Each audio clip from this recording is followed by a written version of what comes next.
Luke, congratulations. Statement sent to the rest of the Betfred World Matchplay field there. Yeah, I mean, I played well there. I felt, like I said in my other interview I just did, I felt comfortable, and that's what I mark my performances on. Sometimes I can play really well and not feel my best, but today I did feel my best. I felt really comfortable, and I put in a great performance there. It is a statement to send, of course, but it's just first round. There's still a long way to go. But there's something special about that stage, and that's obviously bringing out the best in you as well. Yeah, last year, there was a lot of pressure on my shoulders to go on and do well, and I didn't feel it, but maybe I didn't realise it at the time, and then I didn't perform. This time, obviously, there's probably even more pressure on my shoulders. I think I've grown up the last 12 months and realised, I have to do things for myself. I can't rely on people's opinions to be like putting pressure on myself. He's going to win this. He's going to win it. I got to win it for myself. And I just think I've sort of grown up a lot in the last 12 months, and I felt really, really good at that tonight. Yeah, look, Dirk van Dijvenbode up next. You two have had some explosive games recently. Are you looking forward to doing it now on a huge stage over a longer format against him? Yeah, I said it when I beat him in the European Matchplay. I said it'd be nice if we both play each other, because it can be very explosive in a great game. But I think that was a great game, really. I think 10-2 probably wasn't, I say fair scoreline. I just mean that I think Jose was a lot better than the scoreline suggested, and I think me and Dirk, we're heavy scorers, and if we both turn up and play, the way we can, it could be a match-play classic, definitely. The way your career's going, it's just on that upward trajectory again. It stalled a little bit about 18 months ago, but you found that extra gear, provisionally world number 4/5, without winning a TV title yet. That must fill you with confidence that you've got that high without adding one. Yeah. I've lost my UK Open final off my rankings as well, so I've literally got no even a major final on my rankings at the moment, and that just proves I'm pretty consistent. I think winning these European tours really do help. But yeah, it shows I'm consistent without being as good as I want to be. If I can win that major, it could propel me well into the top 4, maybe top 3 after the World. So. But, like I said, this is the first round I've won. I'm not going to get excited. I've got 4 big, tough games to go yet before I'm winning the major. So, yeah, I think Wednesday night I'll play. It's going to be a very, very tough game, but we'll take one game at a time. How much did you take from Poland? Because although it was a defeat to Michael, the manner of your performance must fill you with confidence that you can produce that level against the very best on the biggest stages. Yeah, that was one of the performances where Michael was just playing like Michael does.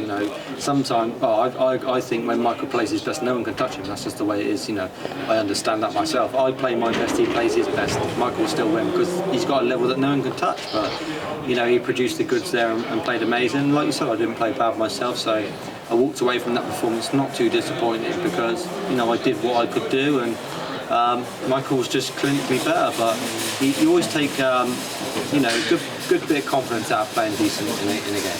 Luke, congratulations. Thank you very much. Luke showed some real killer instinct there to get rid of the legs, even when Jose was playing well. You feel like you're starting to show more of that now? Yes, I think for me, I feel like sometimes in those crucial moments I can let them get away from me, and I can allow people to work their way back into the game and miss opportunities. But tonight I didn't. I was very clinical. I wasn't messing about on the doubles, and except for the last leg, obviously I made a middle of that in the end. But yeah, I felt really, really clinical, and I wasn't, like I said, messing around.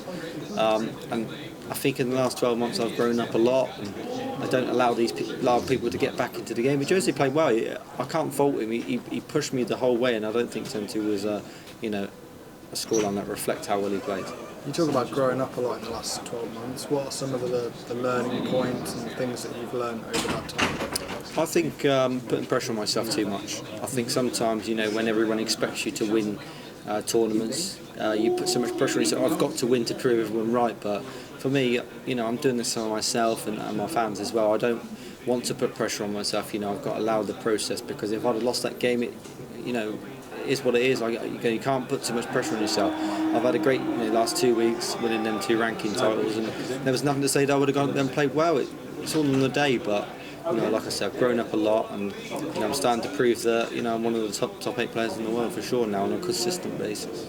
Does that pressure come from the outside as well? Because when you're doing what you're doing on the European Tour, on the Pro Tour, and you're hitting these big averages like you've done tonight, people expect things of you. I mean, that's what comes with the pressure of being in our top 8. People expect you to be, putting in these great performances. Like I'm doing it on the European Tour, averaging 110, 108, 105 all the time. People think, well, you got to do up on the the Sky Sports cameras and stuff. And it wasn't as big as my average can be, but I did play decent there. And except for that last leg, the first 11 legs were very, very clinical from myself. And if I can keep that up, I'm going to be a dangerous player and a hard person to beat. The UK Open final has been mentioned before, and obviously where you are in the world rankings. Does winning a major title seem like the next big step, the next sort of thing to check off? I mean, it's the next logical step for me. I've pretty much won all I can without a major title. It's a major title and the world title, obviously the only two missing from my CV, but I'm in no rush from both. I'm playing well, I'm doing well. The last 2 years have been great for my career, and like you said before, I'm now fifth in the world without winning a major. So the next thing is to win that major, and I can propel myself into the top 4, which I always dreamed of. And then I can look forward to being in the Premier Leagues and stuff like this. But there's no pressure on my shoulders. I'm just enjoying darts and enjoying playing how I am. Cheers, mate. Thank you very much. Luke, given how well you've been playing recently, what were your own expectations coming into this tournament? I mean, like I just played, that was my expectation to play really well, and I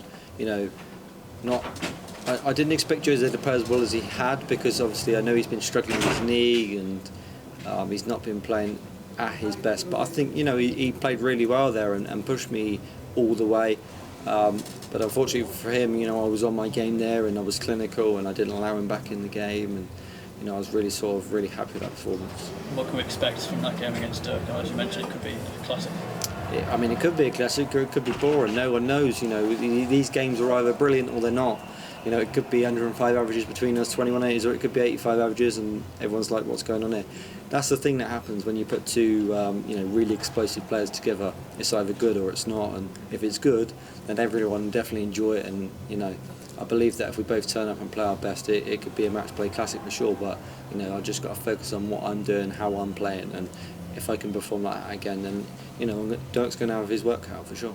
Cheers, Luke. Thank you. Luke, well done. Did it sort of feel as comfortable up there as it looked? Because, like you said, maybe the scoreline didn't entirely reflect Jose's performance there, but he never really seemed with a shout of winning that one. Yeah, I agree with that. I think the scoreline didn't reflect how close the game was in certain legs. I think 10-2 was quite flattering on my part, even though I played well. I think Jose played really well, but unfortunately for him, I was as good as he was on his own legs. He was on sort of like 108, 181 or 187 after 6, and I just sort of won it in 12, and he was very unlucky, and sometimes that's just the way darts goes. But yeah, it is a flattering scoreline, but I think he played a lot better than what the scoreline suggests, like I said. But I was very clinical there and didn't allow him to come back at me. And just on Blackpool, is this an event you enjoy playing? Obviously, you said in your interview on stage that you think it's the second biggest tournament, but is it a venue and a place you enjoy coming to and playing in? Yeah, it's a great place to come. I always take my stepdaughter and my son and my girlfriend. We always come here as a family, and it's a great place for all of us to come. So yeah, we enjoy coming here. We love it, and it's just that one tournament now that I think I really want to push on and go on and do something great at. I've had some great memories at the World. I would love a great memory here at the World Matchplay, because like you said, I think it's the second biggest major in the sport, and for my goal is to make the final. But of course, I take each game as it comes, because you can't just push and think make to the final. I've got a lot of tough games to go yet, but yeah, I want to make some great memories here because it's an iconic venue.